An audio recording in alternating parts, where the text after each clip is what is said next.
Okay. Now, closed captions should be working. Oh, I don't have it on. No, it won't let me switch it. Oh, no. What's up, guys? Welcome to the stream. Oh, I can't believe that gray's out. Oh, that's terrible. Oh, actually, I can't hear myself. You can? Yeah. How about now? I'm not sure. Welcome to the stream, guys. I'm just going to let some people get into the chat. We'll get into this. It's because I had the sound playing on the computer. Yeah, that's what it is. I've got my co-host with me, Sleuth Mom. Hi, everyone. How's everybody's Friday night going? What's up, Irma Mart? Cherry Sadai, what's up? Sharon Wells, seen a couple other people. David Vogel, how you doing, buddy? So while we wait for a few more to get in here, we'll show a few missing. Catherine, hey Jill, how you doing? All right, so what's up, Tracy? So we got Sanaya Law. She's 15, 160 pounds. She's brown hair, brown eyes. She went missing on the 14th of September. Oh, she's been missing for a while. From Toledo, Ohio. Family believes she's in imminent danger. Possible sightings in Greenbelt Apartments on Cherry Street. And that's all in Toledo, Ohio. She's believed to be with an older adult man. If seen, do not approach. So that is her. Angel of Truth, welcome. Peggy from Arizona. Nice. I've got one more missing to show you. Let me go back real quick. As you guys know, I've been showing her a lot because one of my subscribers that subscribed to me about a couple months ago, this is his wife's niece, I believe. And so I had a special request to post her flyer. So I want to try to get this out. So this is Destiny Puglisi from Klamath Falls, Oregon. Last seen on the December 3rd in Klamath Falls, believed to be with a truck driver. So, Lynn Wills, Deborah, how you doing? Indiana, right on. What's up, David? All right, guys. So, yeah, a lot of big news today. We get to learn a little bit of what's in the notebook. Let's see. This is... Here we are. We are once again outside of the FBI Tampa field office. We are waiting for word right now on the final statement being released by the FBI today on the Gabby Petito case. We were here all day yesterday for over 8.5 hours, where the family of Gabby Petito was right up there in that room on those left three upper windows. We could see them meeting at the end of the day because it got dark. We were here so long and we could see into the building. So we saw that that's where they were. And then they left with some boxes in hand out the back gate. So at some point today, we will learn more from the FBI. Stay tuned. So what we know, excuse me, I just cleared my throat. So what we know is that the Petito and Schmidt family came to the headquarters yesterday, and they were there for 8.5 hours, I guess finalizing some documents. And the two families came into an agreement with the distribution of the property that is Gabby's, that I believe were at the Laundries house. Hey, Tamara. And so today they came back and so they've released a couple of statements. This one came out this morning. So this is from the attorney of the Petitos. This is Stafford. And it says at the end, we truly appreciate the FBI's diligent and painstaking efforts in this extremely complicated case. The quality and quantity of the facts and information collected by the FBI leave no doubt that Brian Laundrie murdered Gabby.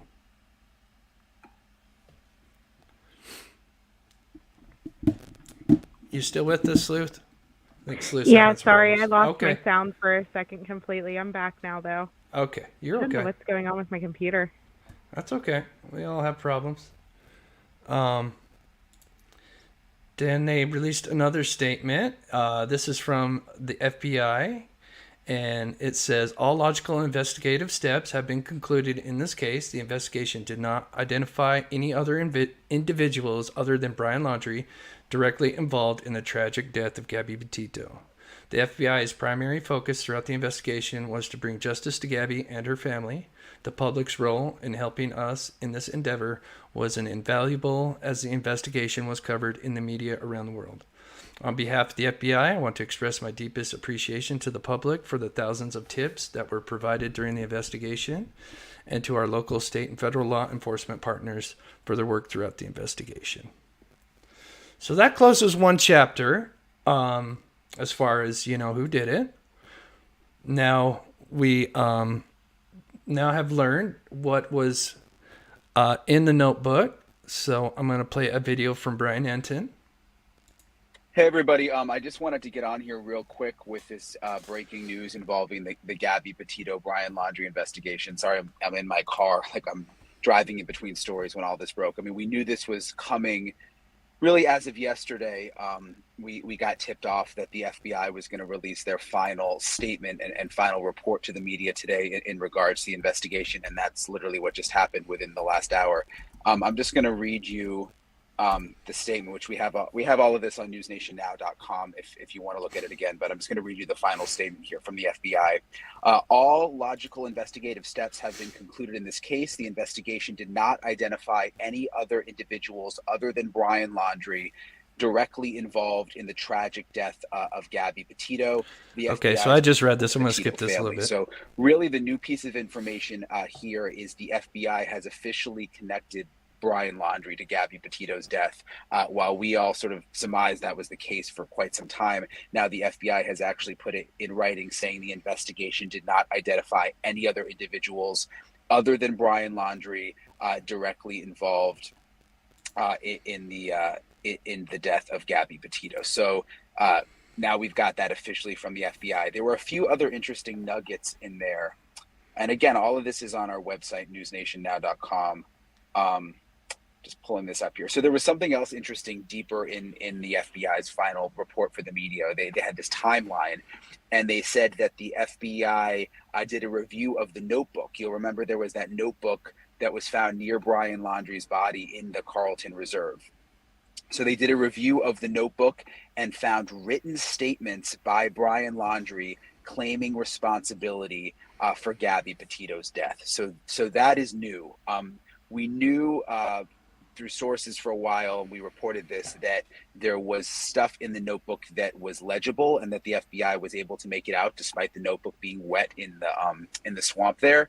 And now we know that it was actually notes from Brian Laundrie claiming responsibility for Gabby Petito's death. So it appears, based on the full FBI investigation, that it is now crystal clear that Brian Laundrie killed Gabby Petito. So not a big surprise for us who have been following this closely, but again, it's a pretty big deal to have the FBI, putting out this final report and sort of bringing this to conclusion.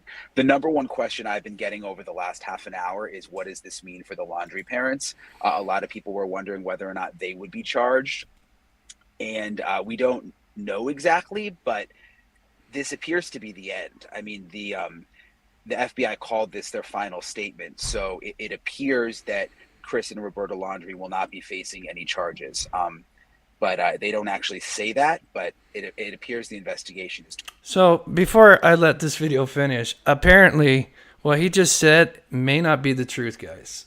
This may not be the end. And there may be charges coming from a recent tweet that I'll get into. So I'll finish this video and we'll get into that in a minute. Totally done. Let me read you also a statement from Gabby Petito's attorney. Put out a statement on behalf of her. Okay, so I read this statement. Let's see if there's Tampa anything new. offices, all of their task force members, and their assisting agencies. Gabby's family would like to thank the FBI's Victim Services Department for all they have done for them. Victim Services has been there for support from the earliest stages of this investigation and helped their entire family navigate through the worst moment of their lives. We truly appreciate the FBI's diligent and painstaking efforts in this extremely complicated case. The quality and quantity of the facts and information collected by the FBI leave no doubt that Brian Laundrie murdered Gabby. So you can imagine what they're going through right now. Yesterday, having to go through all the details of the case with the FBI, likely also having to go through evidence, things of Gabby's that were found at the laundry. So it's an emotional time for them, and our hearts go out to them, obviously, to Gabby's family. But hopefully this brings them some level of closure, knowing now that officially through the FBI, as they say, it leaves no doubt that Brian Laundrie murdered Gabby. Yeah, so hi, Kat. Hi, Tracy. Hi, Laura. Thank you guys for stopping by. So, yeah, Kat, you're right. I think they do need to be held responsible for ignoring the phone calls of the Petito family when they were just trying to check in on their daughter when they learned that the van had came back on the 1st. And, yeah, that's just absolutely unacceptable. Are you still with us, Sleuth? I am. Okay, Yep. okay. Sorry, just reading everything. Okay, you're good. Hi, Nancy. Hi, Catherine. So let's see. Okay, so there's tons of little nuggets that came out today, so we're gonna go through everything here. So this is from FBI, the Denver. It says after Mrs. Petito's death, there were several text messages identified between Mr. Laundrie's telephone and Mrs. Petito's telephone. The timing and content of these messages are indicative of Mr. Laundrie attempting to deceive law enforcement by giving the impression that Miss Petito was still alive. So I'll go in a little bit more detail of this particular document because they actually released a timeline. Get to it here. Is this the time? Yeah, this is the timeline. If you want to say anything, go ahead, Sleuth. I wonder where he stopped using her phone, because certainly they would have tracked her phone to try to find out her last location. And since he obviously was traveling with it, I'm really curious as to where he got rid of her phone. Yeah. Or if he got rid of her phone. Yeah, definitely he must have ditched him at some point. Who knows exactly when. So they released like a final timeline. And most of this information we kind of already know, but I'm going to go through it because there's a few pieces that are new. So the FBI investigation revealed that between August 30th and September 1st, Laundrie had used Miss Petito's debit card without authorization on his drive back, which is weird because we know that he had apparently $20,000. He was worth $20,000. And when I believe he was trying to make another alibi when he was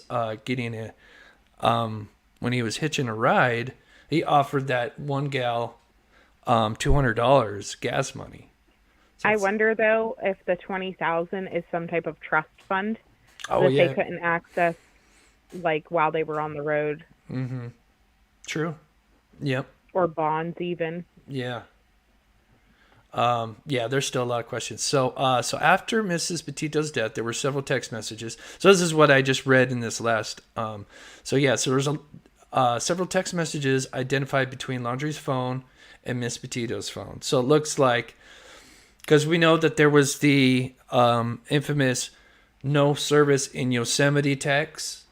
I'm sure we all remember That was posted on Right. August 30th. And we know that sadly she had been deceased or murdered before then. So that for sure was Brian.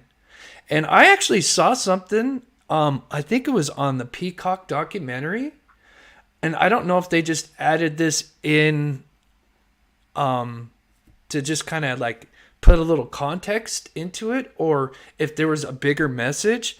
But in the Peacock documentary, it actually, what does it say? It says, I can't talk, no service in Yosemite, or I can't call, which, was something I hadn't heard for a long time. So And I there don't was the know. stand text as well. Yes. That was in that same time period. Yes. So the stand text was actually on the 27th. And that's, I believe, she was still alive on the 27th. But we'll go into that. Let me finish this, and then we'll backtrack to that. So September 15th, 2021, Mr. Laundrie Ford Mustang was recovered in the reserve. September 17th, Laundrie parents reported him missing shortly after to do a welfare check at their residence. September 18th, commenced an extensive search in the park. Mr. Laundrie's vehicle was parked and did not locate Mr. Laundrie. The area where Mr. Laundrie remains were found was part of the search area, but the area was submerged due to recent flooding at the time. September 22nd, District of Wyoming issued a federal arrest warrant for Mr. Laundrie. This is for the use of her debit card. October 7th, after law enforcement made a request through the Laundrie family attorney, Steve Bertolino, the Laundries provided personal effects to law enforcement, which were to be used to assist in the search in the park. And then there's going to be something that's coming up that's new. So on October 20, 2021, after water had receded from the area and the park was reopened, Mr. Bertolino notified law enforcement that Mr. Laundrie's parents indeed intended to return to the park to search for Mr. Laundrie. The law enforcement officers were present when Mr. Laundrie's parents located an item in the park later determined to belong to Mr. Laundrie. Okay, here's the big one. Upon further search of the area, investigators found human remains, later confirmed to be Mr. Laundrie, along with a backpack, a notebook, and a revolver. That is new. So, I've heard the revolver mentioned once before, or something similar, but not since. And it's never, Right. from what I can remember, it's never been confirmed. It was always kind of like a rumor about it. Yeah. And we all were like, because they were like, oh, well, the gun was there, and then all of a sudden we didn't hear about it anymore. So people were like, oh, how did he shoot himself? But there's no gun. Now we know there was. Yeah. So David says, my question is, why didn't Brian's parents speak out? So I can only answer to part of that because we really don't know the whole entire answer. Only they know. But they went off the advice of their attorney. So apparently when Brian got back and through some conversations, they quickly got a hold of Steve Bertolino, and Bertolino told them all to, basically not say a word. And so, yeah, it's terrible. Because that's not the way to go. So quick, so then you got the parents, Petito and Schmidt, trying to call the Laundries to say, hey, where's our daughter? We just heard that, the van's back. Where's, what's going on? I'm sorry. Oh, go up here. Question. They said he responsible of the death, or did he kill her? Yes. Sue, he is responsible. And they've just finalized, I think, everything as far as this investigation. And he is responsible for her death. And in the notebook, we learned that he wrote a confession. We still haven't seen the actual notebook itself, but there is a confession. Let's see. Just Hi, Lady M. Trying to answer some questions you guys have. Sharon Wells says, David, I feel his parents were so confused and deeply questioning how they raised Brian. I get that to a small point that, of course they were trying to protect their son, but clearly that just was not the right way to go. So, so there's a lot more. So, but that's interesting, the revolver though, because that's kind of new. We know that there was a gun missing. They finally reported it not too long ago. So let me back out of this real quick and see where we left off here. So here's the timelines. I will say that this is set up, it's set up criminals now to see that if you're guilty of something, to just plead the fifth and refuse to talk. And that kind of sucks. Yeah. Because we're seeing that in other cases play out now where people are just refusing to even speak to the police until they are arrested. So it's definitely the one bad thing that came from all of this. Yeah. Chris 9mm makes a great point. So do we know for a fact that the sister was lying? Yeah, that's hard to tell. I feel like she was telling the truth for the most part, but, it's hard to say. She says that Brian came home and said that they got in a fight and made up a story. Who knows if that's really what actually happened when they, went camping. So this is huge right here. So this was tweeted out a couple hours ago.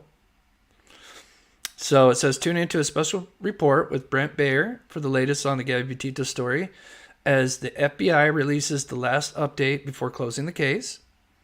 Petito's family telling me tonight this may be the end of the criminal case, but it's not the conclusion for them. Stay tuned. That's big. Good for them because you know what? I hope they sue the pants off of them, honestly. Yeah. And we know, of course, that they're also going to continue carrying on Gabby's legacy with the foundation as well. Yeah, because then just, that's like a poor example of what people could do down the road. Is just what you were saying, is kind of plead the fifth, and this happens again, and then these people think they can get away with it. I mean, I get it that there's rights to protect us, but this clearly they were hindering where an investigation, I think. Right.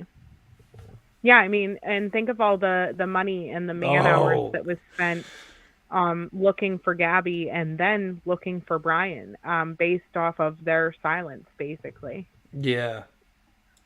Which they may not have known exactly where Gabby was, but they certainly waited several days before they told them about Brian disappearing.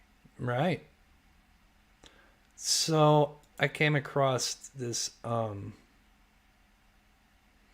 This came out earlier today. This is Nancy Grace. I don't know how. I know some people have mixed feelings on Nancy Grace, but she kind of went off. Sorry, I got to play the ad. But she kind of goes off, and I just thought I'd play you guys this clip here.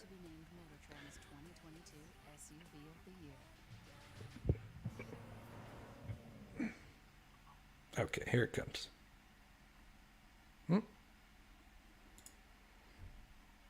Oh dear. I just want to turn up the volume. There we go. The search for answers. Well, the investigation into Gabby Petito and Brian Laundrie's roadside stop there in Moab, Utah, which took place days before Gabby's death and a time before Brian's suicide, is now revealing the Utah police officers' quote unintentional mistakes.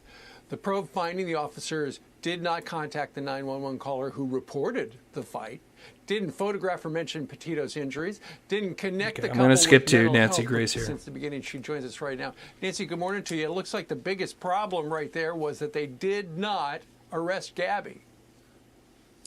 I say what? Whoa, whoa. Did you just say the biggest problem is they didn't arrest Gabby, the 100-pound, Right, according to the 5'3" girl? Right, exactly. According to their findings.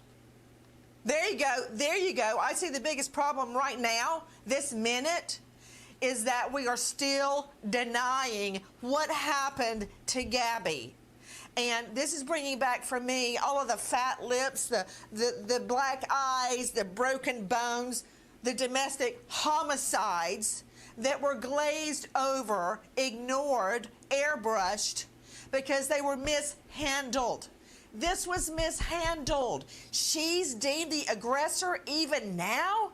They leave this little waif of a woman with about a 6 foot, 170-pound man, and they say she's the aggressor. And even today, they are denying what really happened.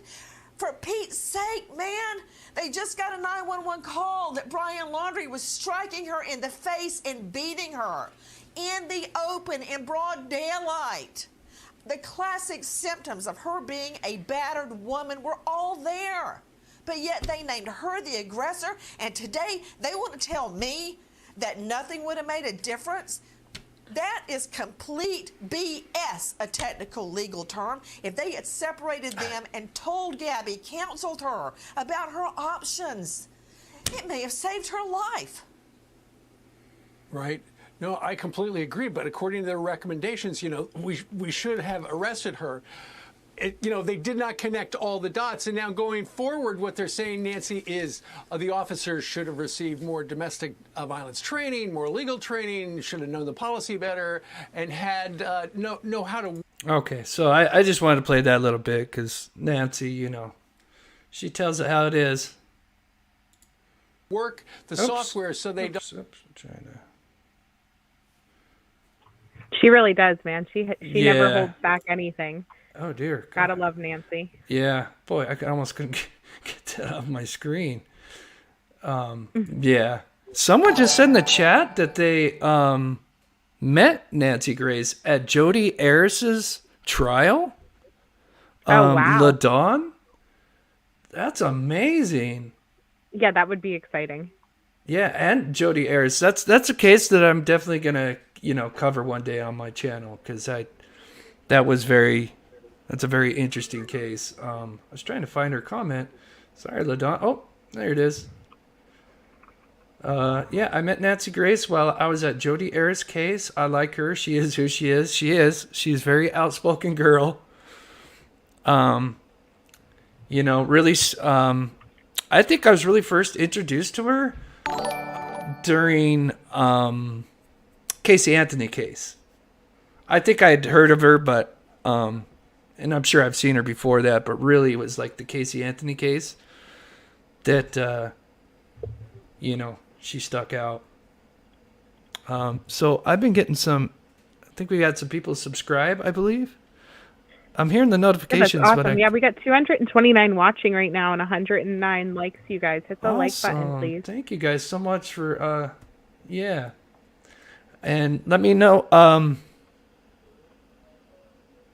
yeah, so, and then, I am going to have a ticker going, probably at the top or bottom. Well, probably at the top because I've got the comments on the bottom, but, any donations that come through Super Chat or Super Sticker, I'm going to be taking 35% of that and donating it to the Humane Society of Utah.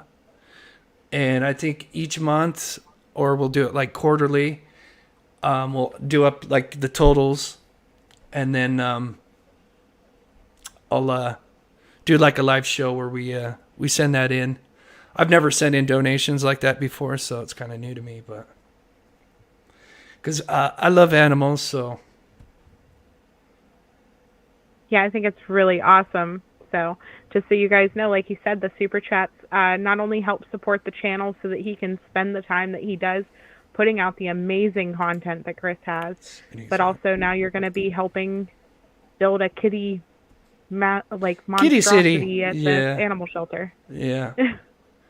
Yeah, the last time, they put the money towards building like bigger, new places, so they got bigger buildings and stuff, new wings and stuff. Yeah. So I'm just kind of doing two things at once here. So I'm just checking to see if there's anything new. I think they're going to go live tonight. I'm just checking to see what time. Because of the story about the parents, how they said that this is not the end for them. So I'm just trying to see if there is anything.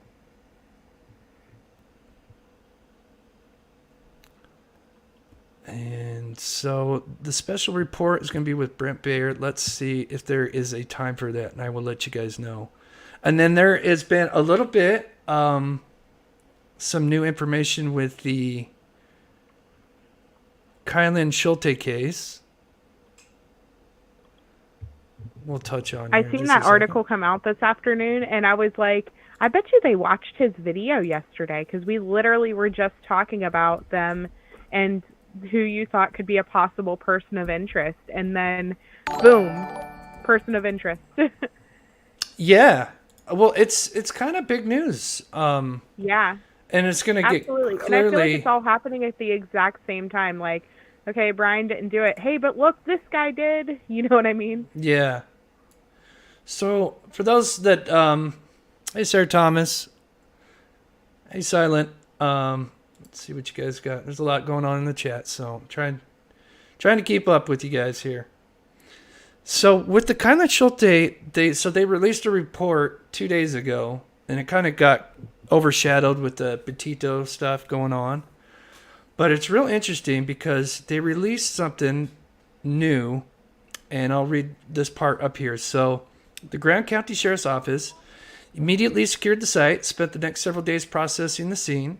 GCSO searched the irrigation ditch before and after draining the ditch by shutting off the water via control valve. Evidence collected from the scene include the victim's tent, personal belongings inside and outside the tent, and their vehicle, blood, shell casings, bullet fragments, and video evidence. Oh, I can't highlight. Oh, yeah, because it's just... So that's huge. So video evidence from nearby properties, which have narrowed the victim's date of death to August 14th. So that's huge, because now we have a day, because before we just had a window. We knew that they were last seen on the 13th, and their bodies were found on the 18th. But we'd never heard anything from an official medical exam. Right. That I know of anyway. No, yeah, Rebecca says video evidence. Yeah, that's huge. So we know that there is a place where they do a reception for weddings that's real close to that area. It could be possible that they have cameras around those buildings. So hopefully maybe they got like a vehicle or something. Clearly, if they would mention video evidence, they've got something on camera. I don't think they would just mention that for nothing. Mm-hmm.